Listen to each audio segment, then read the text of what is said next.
Today here for week 3 of Hearthstone Grandmasters for the Americas for day number 1 is a rematch from the beginning of our group stages. We had Purple versus Gallon to start things off, and we will have Purple and Gallon once more. Will the bands be the same? Well, we're about to find out in just a few seconds. The winner of this will join Nalgidan for Sunday's top 4.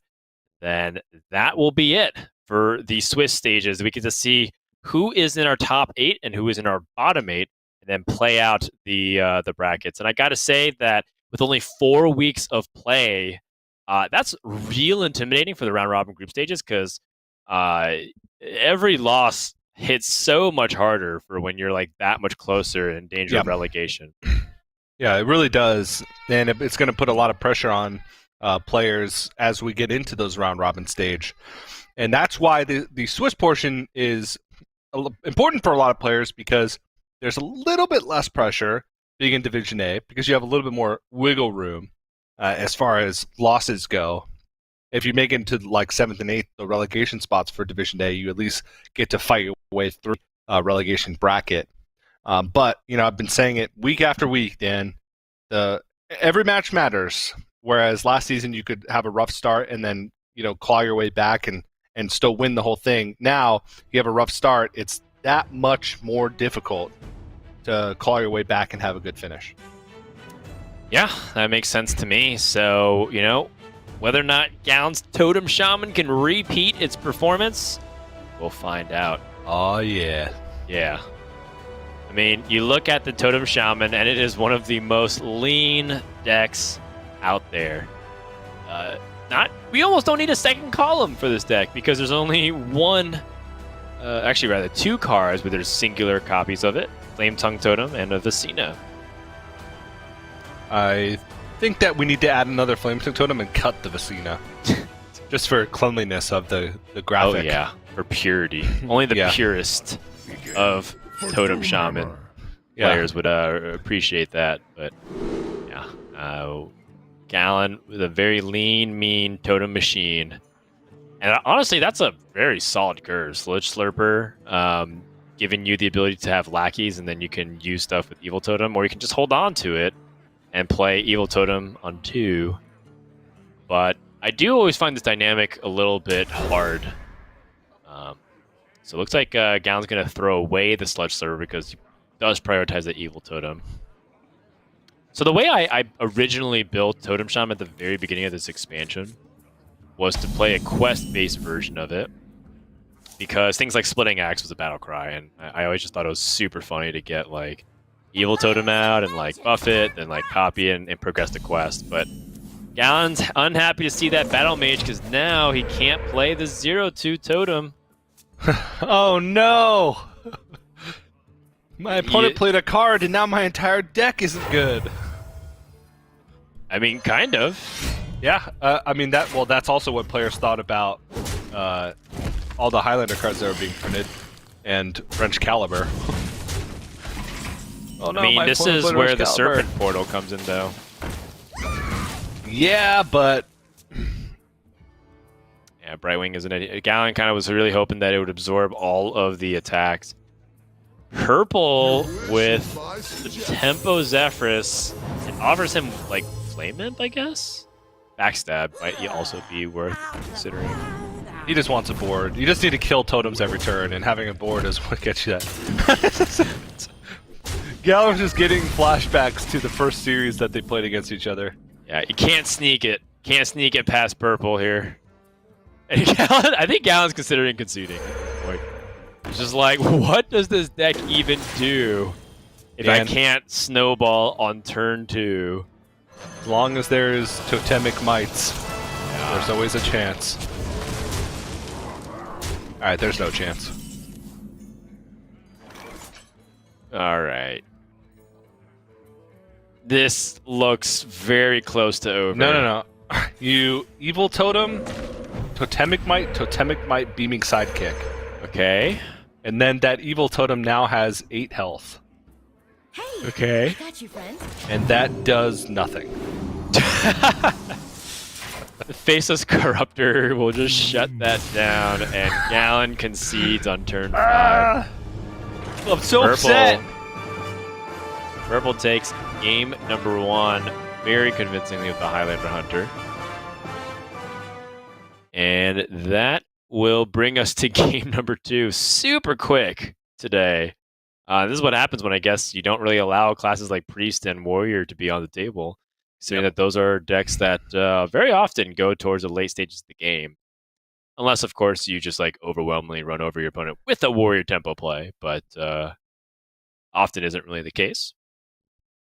It's so much to ask, Dan, just to want to see Totem Shaman succeed. Is that really so much to ask? It got a win. I want to see it succeed in like a really more. sick way. It was like well played, and yeah. Overall, I'm like pretty satisfied. Like if Totem Shaman cleaned up everything, then we probably like do that caster thing where we like latch onto the first storyline that we find that's interesting and talk about it for like 15 minutes. Yep. And Gallon saved us from that by losing very quickly.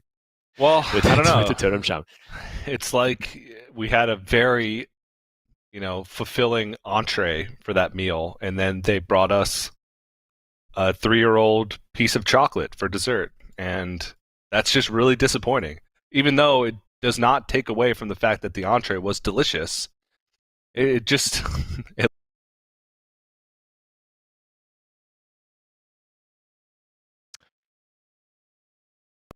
I feel like you're speaking out of personal experience, TJ. Have you eaten 3-year-old chocolate lately? Not to my knowledge. It's definitely possible. I don't think I would have any way of knowing. I have even eaten chocolate recently, and it may or may not have been 3 years old. I don't know. It didn't taste 3 years old, though.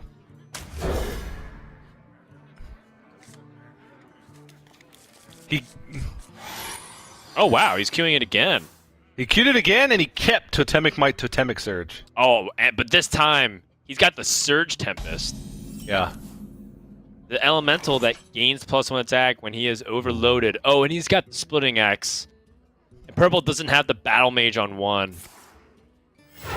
TJ. Oh, did he coin a totem? Totem? He coined the totem, Dan! Yes! We in it! And Purple's best response. Oh no! My goodness. and just like that, my opponent played a card and my deck no longer works. A coin totem to assert dominance, and now Gallon has been thwarted. Wow, he looks so defeated. And I would too. Well played. Well played. Imagine if Gallon just conceded.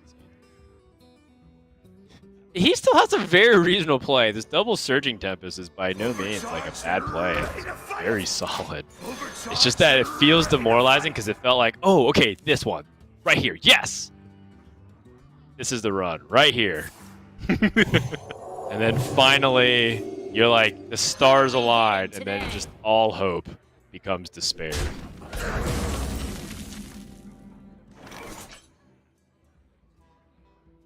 Oh, it would have been so beautiful, TJ. The Storm's Wrath and everything. Well, I guess he would have overloaded, but... I mean, what's the game plan now? Well, I mean, now that the best card in the game, Totemic Might, has been thwarted by the second best card in the game, Hand of Adal, Gallon doesn't have many options left. You could go for the Storm's Wrath here, but I think that might be a little bit too punishing. Because if he trades into this Brazen Zealot, Purple's still incentivized to trade into the Tempest. Then next turn, he can still go for a Splitting Axe setup.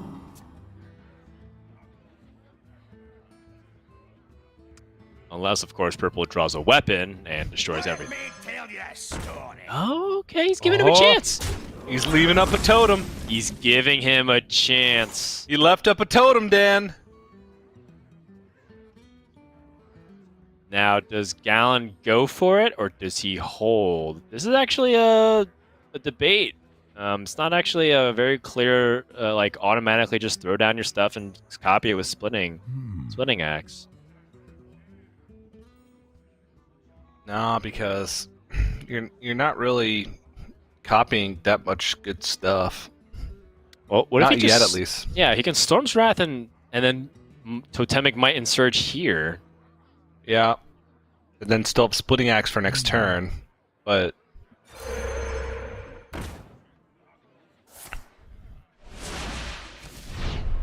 he actually does get the value trade as well.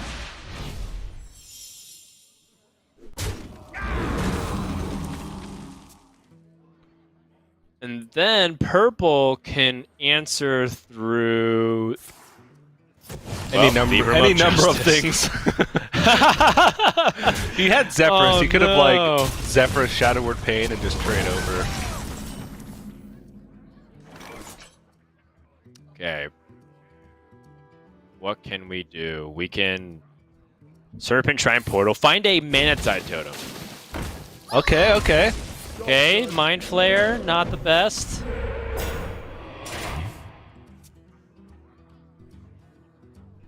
The other Serpent Shrine Totem can find the Mana-Tide, though. There we go. I think that's the line. Right. Oh man. Oh! What? Ankle. Underbelly Angler just able to get him another Murloc, but he gets him a Warlock. A Murloc War Leader. He gets a Warlock off that weapon. Jeez. I mean, just you wait, Dan. As soon as purple leaves the totem up, whew, we're in business. Well, that's like the funny thing. Like, Gallon could still reasonably build up a pretty solid board just by like playing a Splitting Axe and after he totems up. It's just that purple is just going to commandly answer the board now that he has mana to play. And I think Gallon will just never get a chance to get set up. That does it. Game 2 over to purple. This Totem Shaman not working out here. So if Gallon really wants to get this through, he either has to win with the Shaman or pivot off of it. He just can't beat purple today. It just feels impossible. Like he seems like on the verge of having these sick openings and early games, and purple just shuts it down every time. Gallon has lost 5 games to purple today and has won 0. Yeah. So those kinds of game performances were more along my line of expectations for Totem Shaman. I've played more games of Totem Shaman than I should have. I think I have suffered a lot of losses, but I had a lot of fun for the times that it did work. And it was largely that. It was like, if my opponent just dedicated themselves to never letting me have a single totem, I never win. And Gal's gonna go again! We have to just jam it into your minds by showing the deck list before each game. Yes, this is Totem Shaman, and he's gonna do it this time. Alright, if the win that Gallon had last year with Totem Shaman was the delicious entree, the loss that he had in the previous game was the 3-year-old chocolate for dessert. Then the loss that just happened was them, as you were walking out of the restaurant, just throwing as hard as they could the rest of their 3-year-old chocolates at the back of your head. Yeah. So now we're in our car, so they can't hurt us here, Dan. This has to be a win. We shall see. All right. This is the curve right here. This is it. I'm sensing it, TJ. I'm feeling like Totem Shaman can do it this time.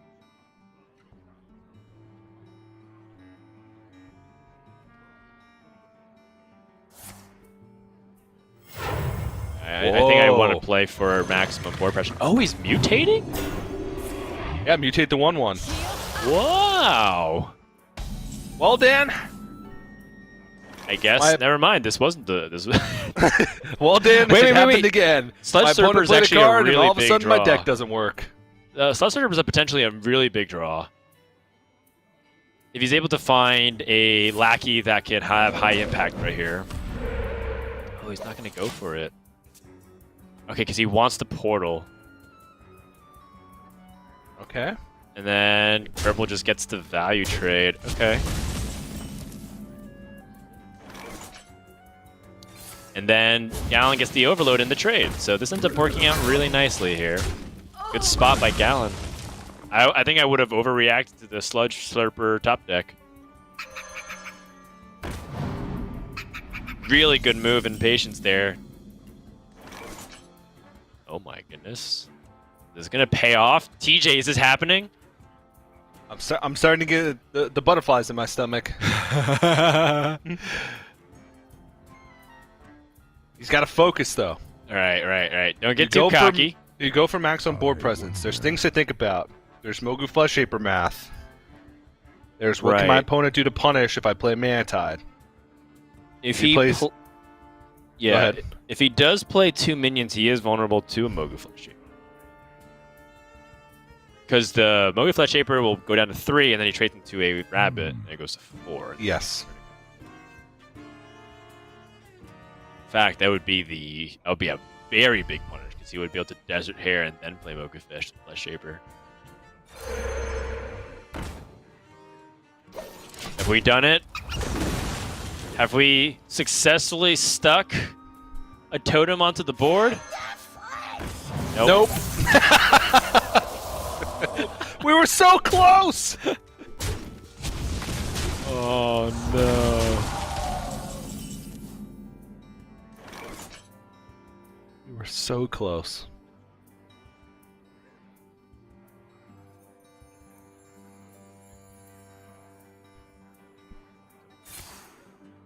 Yeah, well, another serpent portal here. Okay. Oh! A natural predator of desert hares.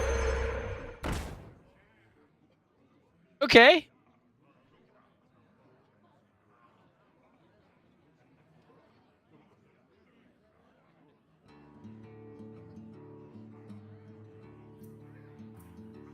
So thinking about unleashing the might here, even if Mogu Flesh Shaper comes out, this totem is still protected. Purple goes Desert Hare plus Mogu Flesh Shaper. Can actually go Hungry Crab in Mogu Flesh Shaper. But the important part is the evil totem is alive. We did it. We did it. It's barely alive. Okay, there it is. There's no totemic reflection, TJ. That was the real key. All right. The Titanic Lackey combined with the Battle Mage. I'm feeling it.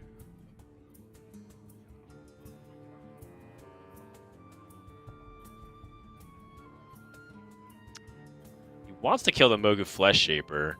Yeah, he could stop any evolve. He could, after Storm's Wrath, he can rush the Titanic Lackey in with Goblin Lackey. Yes. Excellent. Double time and double pay.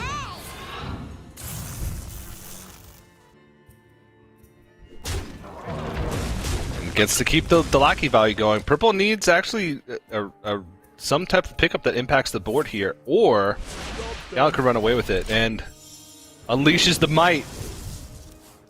Okay, a Thero Lackey, that's value. Here we go. What is it? Corrupt Elementalist is the best draw, I think, in that situation. Yeah. And it does allow him to push through this taunt really efficiently. Yeah, it and allows answer the totem. Yeah, it allows him to kill the evil totem, yeah. That's the big thing. What's the 7-drop? Okay, well that's a pretty poor 7-drop. Right. What? Purple's out of stuff. This deck doesn't have card draw. That's true. And now, if Gallon finds a spell that can be high impact... Well... Lightning Bolt is okay. Yeah, he actually can kill off the minion for here from purple. Does he want to, though? This turn. Right, because purple most likely will be picking up the trades anyways. How can he get punished if he doesn't kill it? Well, if purple finds another evolve of some kind. Yeah. I hope you like my invention. Ops Engineer. The fires of vengeance. Finds another 1-drop here, so purple answering. Gallon Finds another Bloodlust. Oh no. Do you use it here? I think you don't have to. Temic Surge gives your totems +2 attack.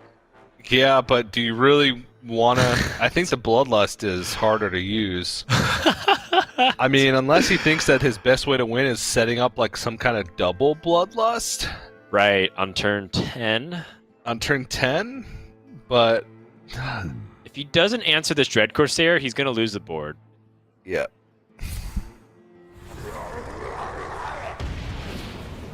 This is like one of those moments where you kind of realize how Savage is super useful. Because it gets your hero attack as well. Is that another Battle Mage? Oh, yikes. I was gonna say the average draw in Purple's deck is much better than the average draw in Gallon's deck, but at the same time, it's not that much better. Oh! That's the draw right there. And he gets a really powerful one too through the Searing Totem.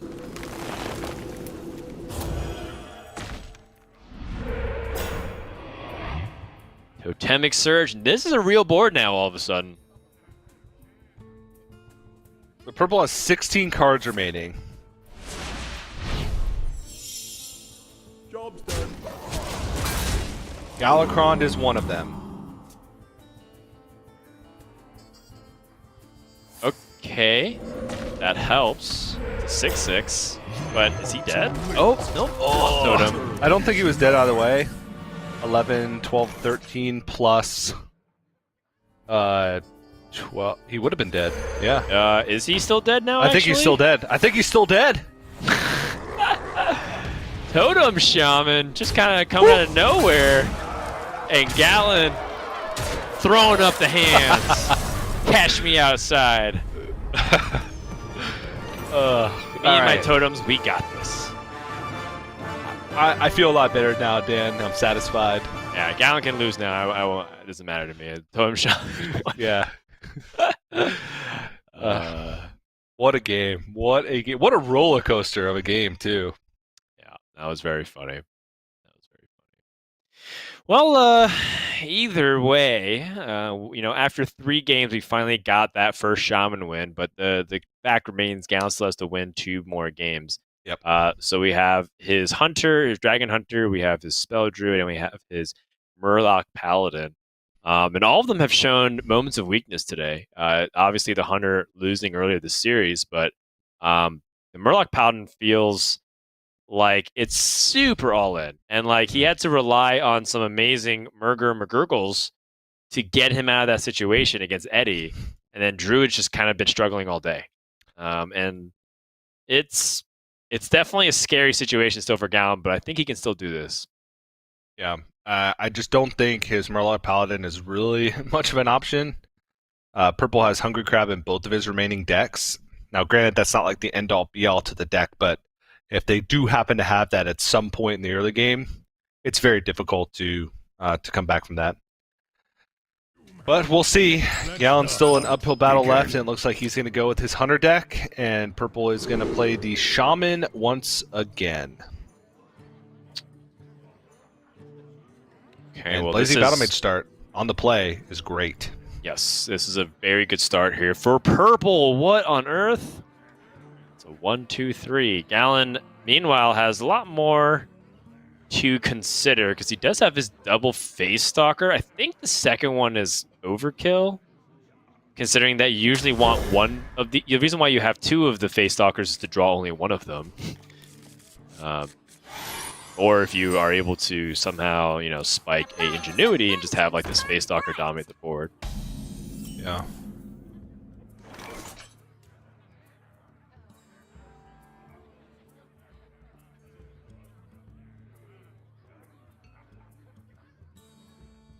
Yeah, and also not happy to see a Snake Trap off the top. That means the Face Stalker in hand has much less value. I hope you like my invention.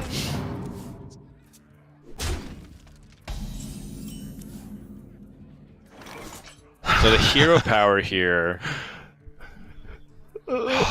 he gets like the worst end of it. He has Snake Trap in hand, so it pulls out Explosive Trap from his deck, so he doesn't get the benefit of having Snake Trap to mess with the interaction.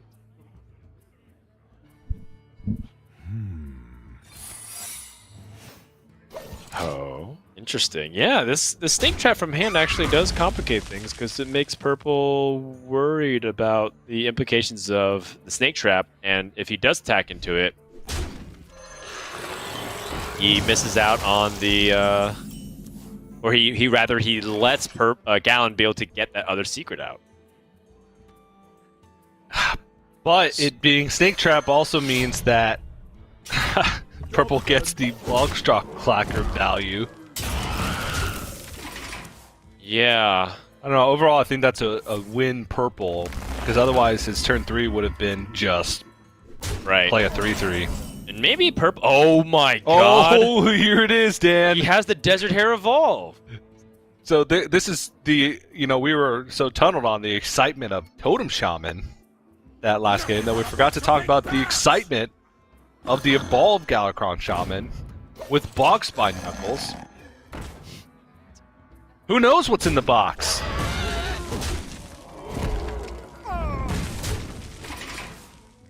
Could be anything. It could be anything. As long as it's 4 mana. Yes. And this is not what Gallon's hoping to see. That's right. 6 months later, we're back. Evolve. It's definitely a lot slower than it was before, and honestly, this is still manageable. It's just a lot more annoying for Gallon to deal with since it's a lot of stats on 5. You know what it is? It's like akin to the Doppelgangster Evolve from back in the day. Yeah, no, that it feels a lot like it. Just comes out slightly earlier and it's much harder to pull off since you don't have just a card for 1 mana in your deck. It gives you the evolve. But I mean, it's not that difficult to deal with this specifically, but this is not what Gallon wants to be doing at this stage of the game.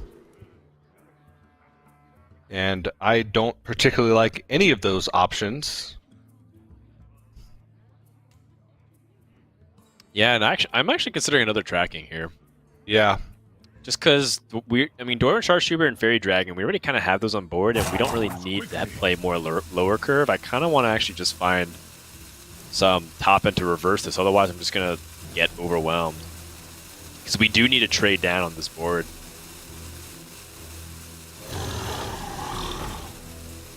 Weapon swing before the Fairy Dragon dies. Oh, he's going all face. He is unafraid. Yeah, so I think this is smart. He realized that he can't trade into the Houndmaster efficiently, and I'm not sinking 3 damage of my Stormhammer into that.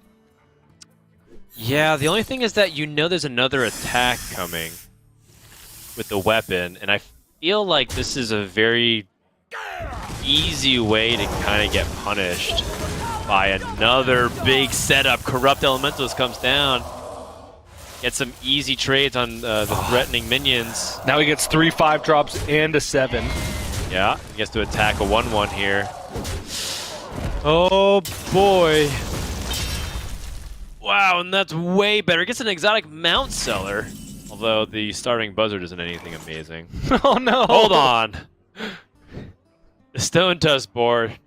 What does this change, TJ? Nothing. Okay. He's dead on board unless he finds some way to kill one of these 5/5s. Corrosive Breath. Okay, well you can Corrosive Breath one of the Yes. 5/5s to make it die to Explosive Trap, and then push face. To go face at the Stone Tusk board. Does he have any lethal outs beyond that? Because with the Explosive Trap damage, he'd go down to 8. I think he's just going to swing for it and hope that he's able to draw the last bits of damage. Purple has Galakron to stay alive, though. Like, he doesn't have to win with Galakron. Yeah.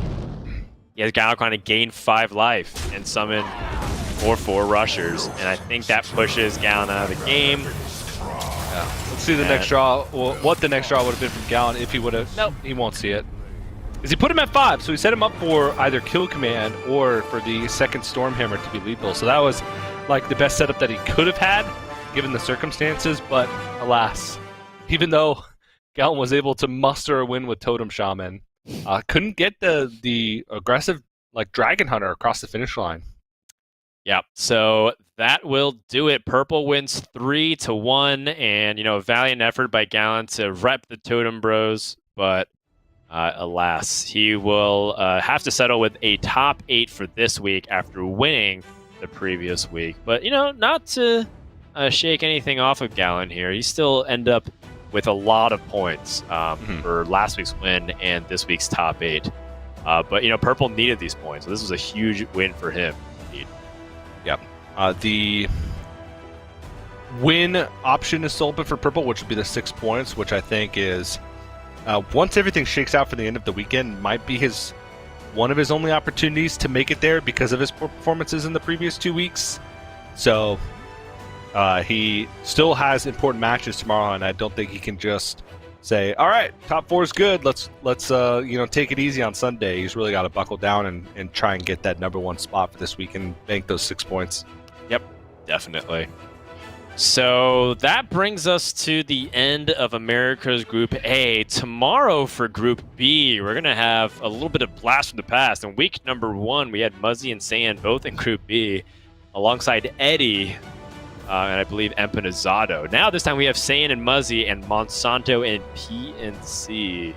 So a lot of our familiar faces from Season 1 of Grandmasters. And we'll see if PNC can buy redemption from last week, if Monsanto can kind of put his first stamp onto the season, and if Saiyan and Muzzy can continue that consistency.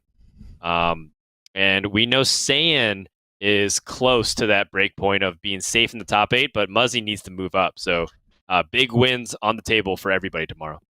Yeah, or we could end up just with a situation where Muzzy and Saiyan have to knock each other out again, which happened the last time they were in the same group. Yeah. They ended up in the decider match, and that's not something you want to see with your teammates. They'd like to both move on separately to the top 8, and then maybe meet in the finals. That'd be cool. Beating each other beating one another in the finals seems much better than having to knock your teammate out in the group stage. But that should be a fun group.